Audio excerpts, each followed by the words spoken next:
O Goberno local explicou o seu posicionamento sobre o plan xeral a un grupo de colectivos do rural.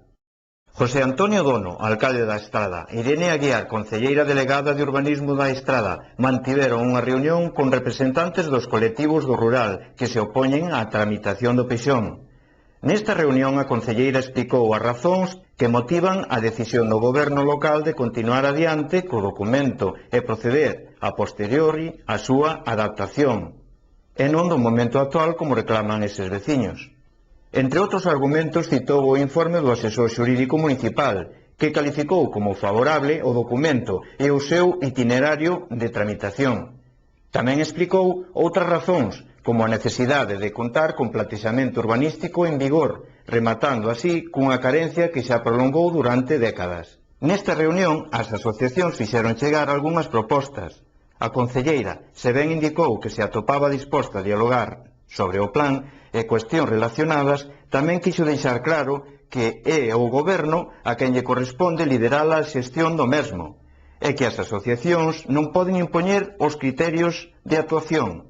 Por unha banda, os representantes da mesma propuxeron a celebración dunha entrevista na cal participasen Concello, Xunta e representantes da oposición municipal e das asociacións. A ese respecto, Irene Aguiar manifestou que esas reunións, se ben non de xeito conxunto, si se tiñan producido xa por separado. Así mencionou as continuas reunións celebradas coa Secretaría Xeral de Urbanismo ao longo dos últimos meses, a Comisión de Urbanismo da semana pasada e dos distintos encontros coas asociacións. Afirmou que as posturas de todos están o suficientemente claras e que dificilmente unha reunión conxunta serviría para modificalas. A este respecto fixo referencia ás recentes palabras do portavoz da oposición, quen declarou que o plan non se vai aprobar nesta legislatura, lle pese a quen lle pese. Aguiar indicou que non se aprecia nas demais partes unha actitude propensa ao diálogo, como a que se manifesta o goberno local, quen xa celebrou encontros coas outras partes. Por este motivo, aínda que non afirmou que desde o Concello exista boa disposición para todo tipo de encontros, esta proposta non semella ter unha utilidade práctica. Tamén fixo fincapé no feito de que o Concello con esta tramitación non vai contra ninguén, só defende un xeito de proceder que non só é válido, senón que é o máis adecuado xurídicamente e o máis beneficioso para o interese xeral.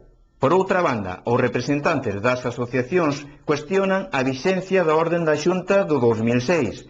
A este respecto, Aguiar reiterou o argumento de que a norma segue vixente e que non se ve afectada nin por un cambio de goberno da Xunta nin pola entrada en vigor da nova lei. Tamén explicou que esta orden é a que fixa a tramitación do plan xeral que o goberno local está a seguir escrupulosamente. A terceira das propostas feitas polas asociacións foi a de organizar unhas xornadas ou charlas técnicas cun experto en urbanismo, para que informe aos veciños sobre a nova lei do solo. Aguiar amosouse disposta a propiciar eses encontros, xa que serían moi interesantes para romper algún dos mitos que parecen existir sobre o que permite ou deixa de permitir a nova lei. A concelleira explicou que houve un intento de vender unha serie de bondades que a mesma traería ao medio rural e que non son tales. Segundo explicou, a lei pode ter unha serie de consecuencias negativas, como a complicación dos trámites para lograr unha licencia de obra menor ou edificacións existentes con anterioridade á entrada en vigor do texto normativo.